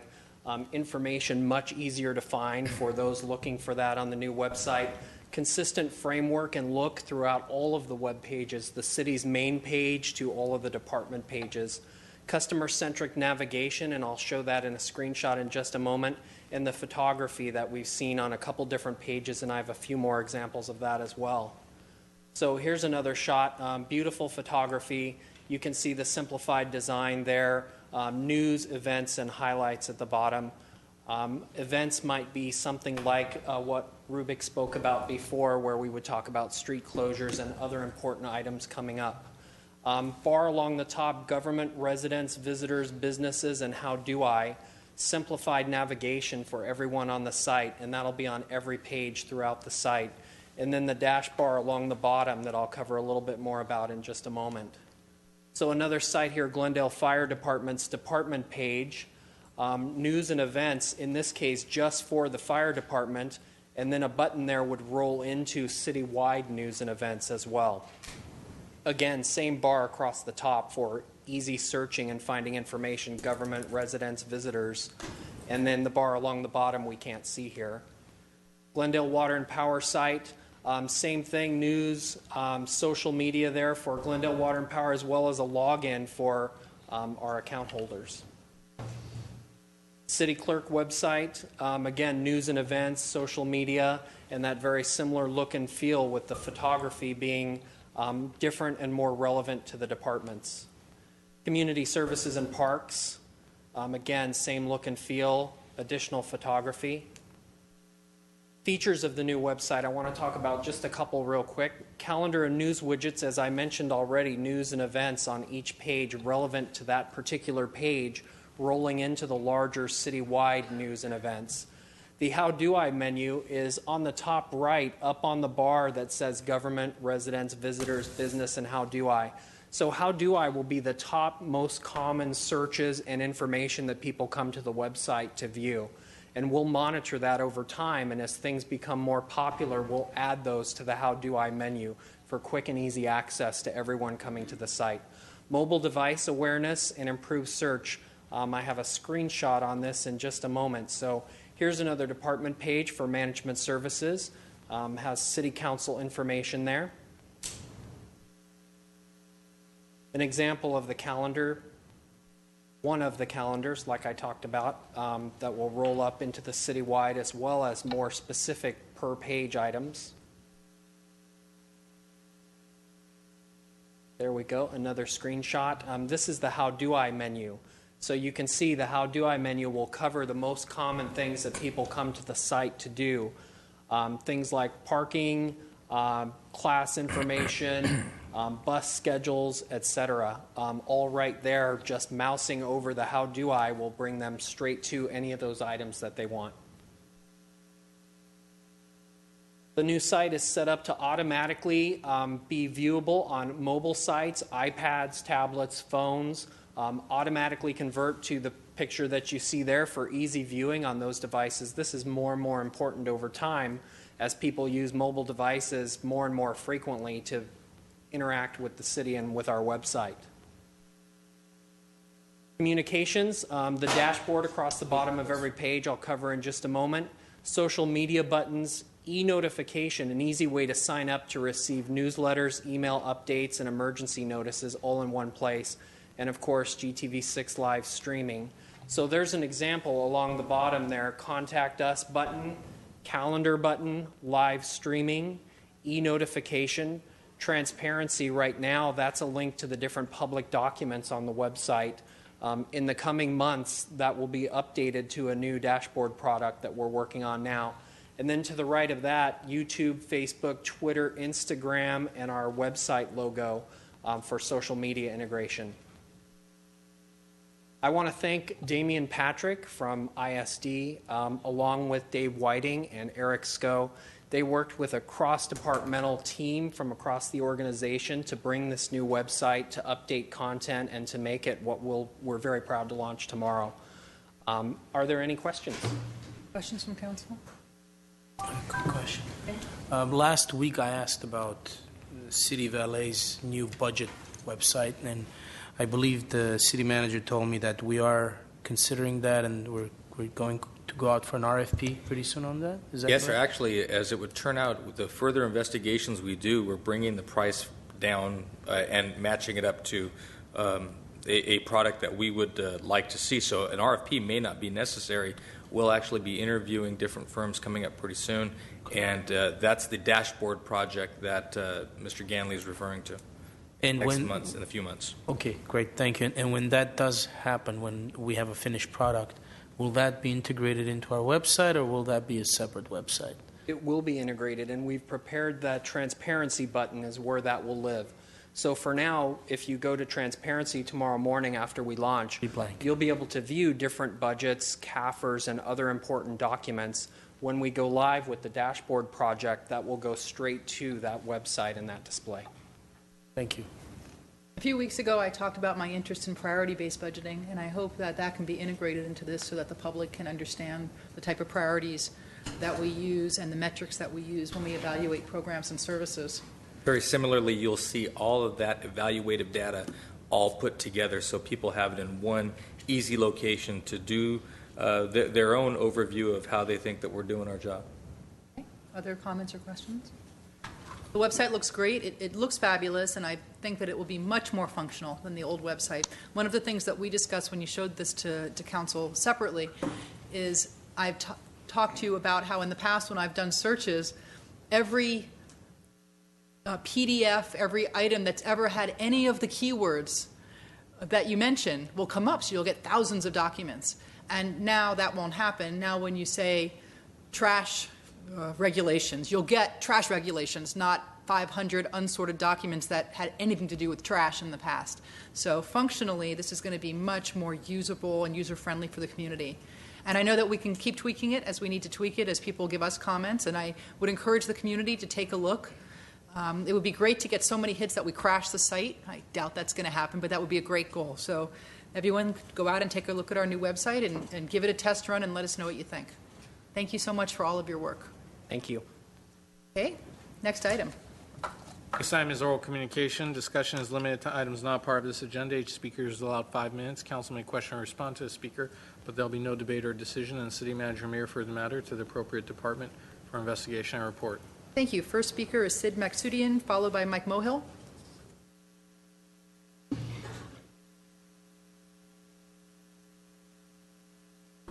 Good evening, Mayor Pro Tem. Good evening, council members. Once again, I appear in front of you just basically to bring you up to date of what's transpiring in that particular donut shop incident.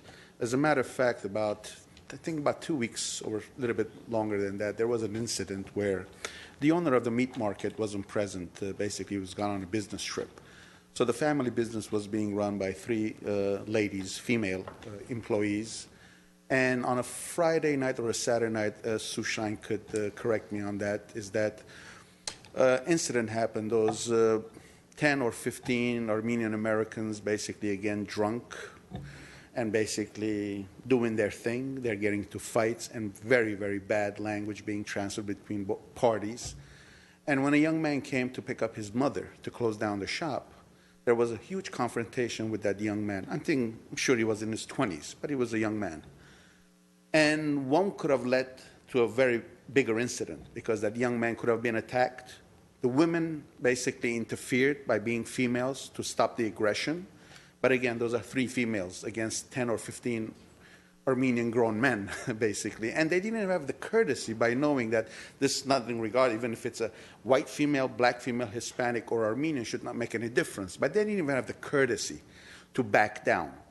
Finally, words were exchanged very, very indiscriminately. The police was called in, but unfortunately, by the time they got there, they were all dispersed. But to say this is not a complaint against the Glendale Police Department has been very diligent on this issue. They've been putting the manpower, the force, and everything. So Sue Shine and everyone else that was trying to basically get a record going in that area, they're doing that diligently. The only thing that I came up with today is to bring to your attention, I'm sure you gentlemen and the pro tem, the mayor knows about this, is that in the certificate of occupancy section, which it says section 5.100.050, denial, suspension, and revocation, which is in the municipal code. Apparently, there is a power that this city can use, or the council, and especially the director of the community development, which it says that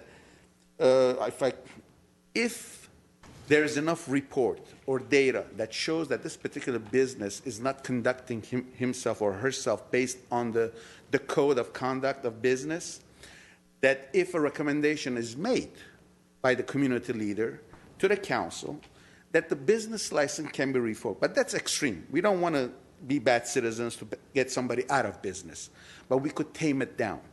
As you all know, that business started as a donut shop. Now, it's basically lottery hall. People are going there and gambling. I don't think he's selling more donuts than lottery. But if this continues and the only remedy is left is to tame this business down, what I'm trying to say to you, council members, is that you have that power to bring in the gentleman or the persons in charge, say, you know what, we're not against you doing business in Glendale. If you're going to sell donuts, you're welcome. But your gambling habits and the crowd that you cannot control, of course, after giving him an ample opportunity to try to do his best, and if he fails, then the best solution is to take away the lottery license, or to tell him that in this particular business, since you have a conditional use permit or whatever that might be, continue to sell donuts, coffee, and be a good business person in this community. But because you have a bunch of individuals who will not deter by listening to you as a property owner or a business establishment, and you are becoming a nuisance in the area, we do have the right under this chapter to revoke a portion of a business which we don't think it's fit with the establishment which is established as a donut shop to begin with. So basically, in a nutshell, I'm trying to say you do have the tools, and if does this continue on and it doesn't stop, because something might happen in the future, someone will get hurt, because these gentlemen are not understanding what is to be a gentleman, number one. Number two, to conduct themselves as human beings, which most of them basically have their domains. If they choose to drink, smoke, do anything they want, they have their homes to do it. They're sheltered in it. But somehow they took over that center.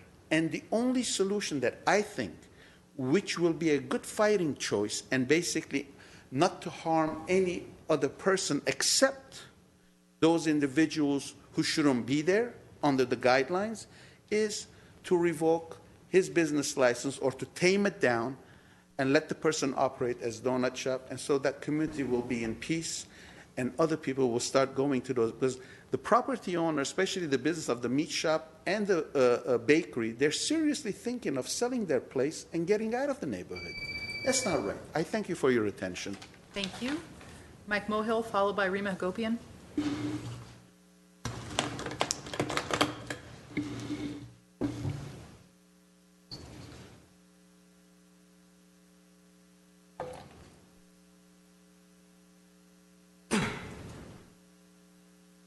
Good evening, council members. My name is Mike Mohill. Our mayor brags by telling the people how many years he has been on council, and these many years have earned him the right to tell the public they ought to be able to express themselves in less than 5 minutes during oral communication.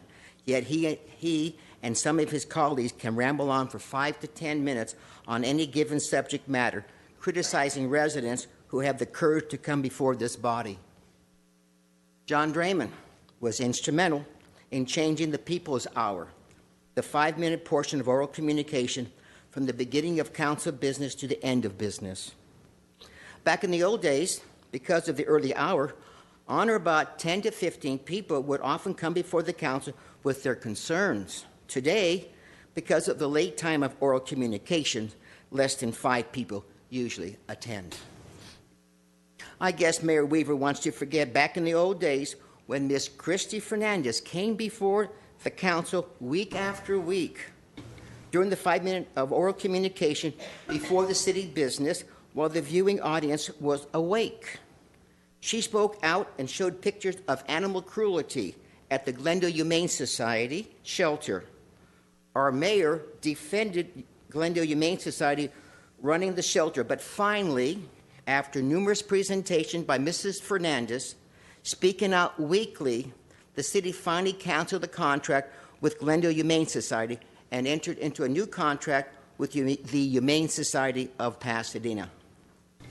Our mayor is all about speeding up the length of council meetings, yet he allows his council colleagues to campaign from the dais for their next higher office. Does the public really need to know about a council member taking 5 to 10 minutes of council time talking about events they have attended, going to a museum, art walk, bike ride, 5K event, charitable events? Why? And our mayor says nothing. Often during daytime budget sessions, members of the public who come before to address the council are relegated to 1, 2, or 3 minutes rather than 5 minutes. These concerned citizens frequently have taken time off from work to address our council members. Additionally, these individuals often have degrees in finance, law, systems analysis, etc. In particular, we have one regular concerned citizen who often came before the council addressing errors as he saw them and was only granted 1 minute to speak, and there was nobody else in the audience wanting to address the council. Council could have granted this individual more time, but concluded with a so-called balanced budget by increasing fees and taxes onto the public. Recently, Mayor Weaver, under the disguise of wanting to speed up or make council meetings shorter or to lessen the influence of council critics, proposed having the People's Hour, the 5-minute portion of oral communication, reduced to 3 minutes or less. He compared Glendale to other cities in order to disguise or in order to justify reducing the time the public could speak. It was new Councilman Zarhe Sinanian, the man who was beaten up for months by the public shortly after being sworn in, who became the people's hero. When he came to the rescue of the People's Hour, the guarded 5 minutes the public has to speak on any given subject.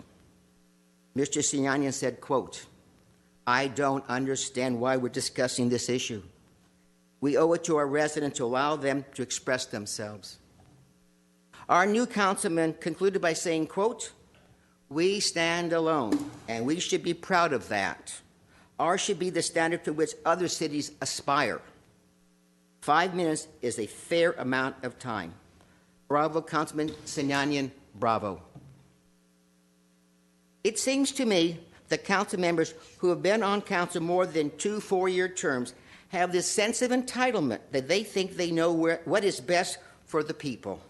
I hope the dialogue we experienced a couple of weeks ago can make us better understand and in the future we should limit council terms to 2 4-year terms. With entrenched politicians, we have this sense of entitlement that they know best. Thank you. My name is Mike Mohill. Mr. Najarian? I think it is very appropriate at this time to note that oral communications started at the ungodly late hour, and it's only late if you're in New York City or in Europe, 7:40 p.m. And Mr. Mohill, I lost you at about the 3-minute mark. How about bravo, Frank Quintero? I was for the 5 minutes. Don't I get a bravo tonight? Congratulations to you, Mr. Well, Sinani, I for was your going bravo. to say, Mr. Quintero came to the rescue of the public speaking hour just as Okay, Rima Hagopian, followed by Douglas McCarthy.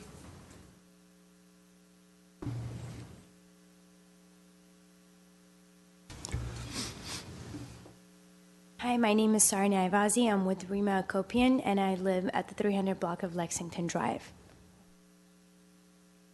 Good evening. My name is Rima Hagopian, reside at 328 West Lexington Drive.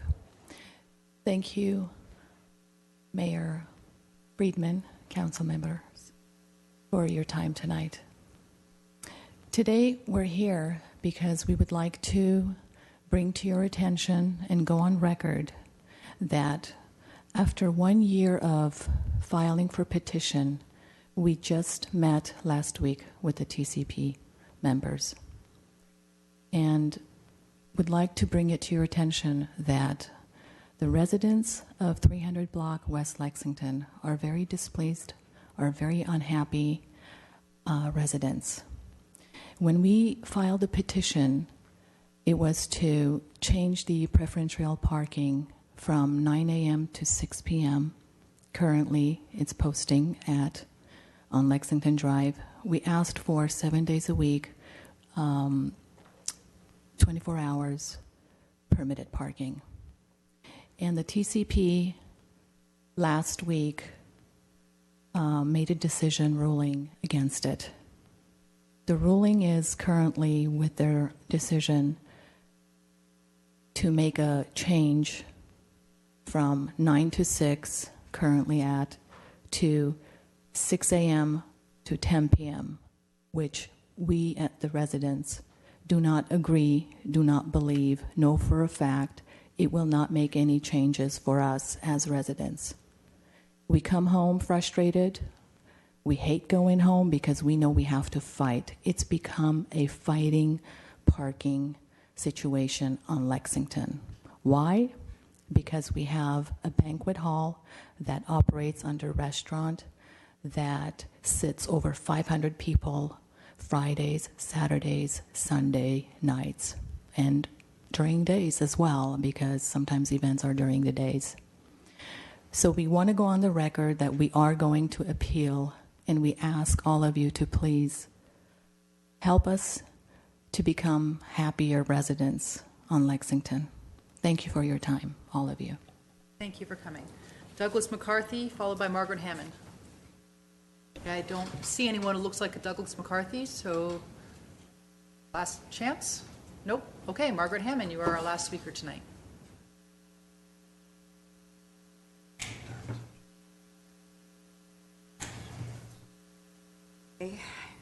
Mayor Pro Tem, good evening again, city council members and staff. Here I am. Okay, it's been at least 8 weeks, actually longer than that, since I originally got ill. So I haven't been around, and I guess since Mayor Weaver isn't here, since it's been 8 weeks, and if 5 minutes each week on the for oral communication, I have 40 minutes total. Can I do that? No. Add it up? Sorry. No. Won't. Okay. I just celebrated my 85th birthday. Happy birthday. And on which your mother called me on my birthday. She was the only one. Anyway, I'm talking to Eric.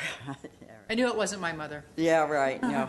And so anyway, that was, but that's okay. I still am having a lot of problems. It's whatever it is with that flu, the virus, whatever, which I understand your dad is having trouble too. And it drives me mad that we can go to the moon, but they can't do anything about my virus. And so I've just, rest, do whatever, baloney. Have to keep moving. I'm waiting for a call from the Dancing with Stars. Maybe I'll go on that and it'll get me going, moving again. And the other thing I want to talk about, of course, is the bulky item pickup.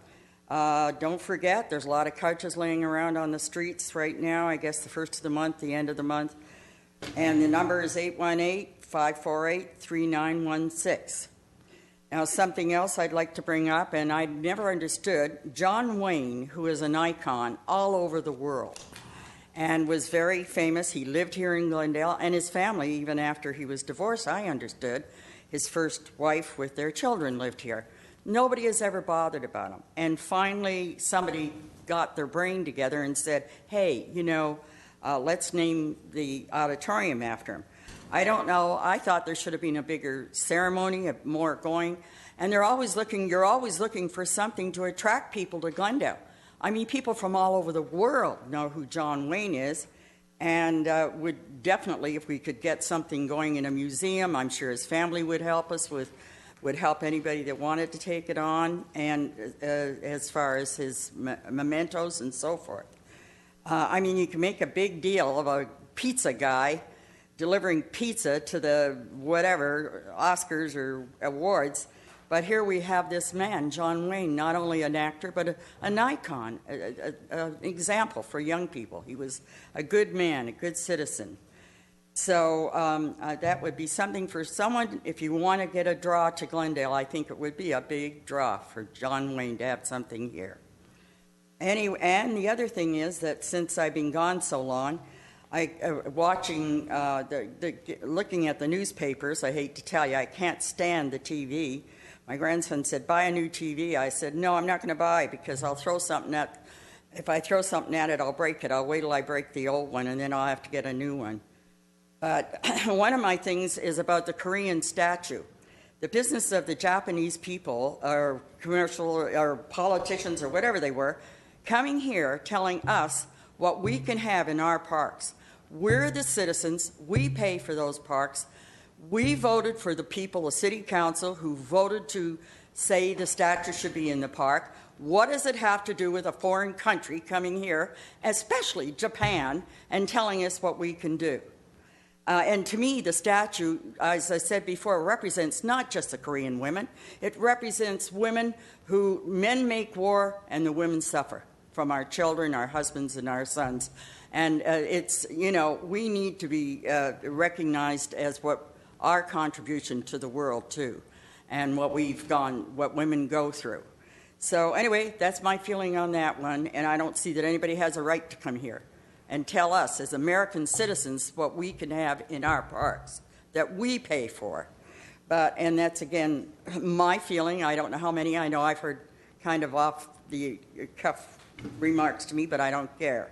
The other thing is the poster contest, which is coming up, will be April the 9th. And, you know, thousands of children enter in that poster contest, and it's going to be, their work is going to be on display next week up at the auditorium, and their families, and I do think it's well worth people or representatives from the city. Dave Weaver comes quite often to that event, and I do think it's really something that shows our young children, our young people, starts in kindergarten, how to be a good citizen, and respect our city.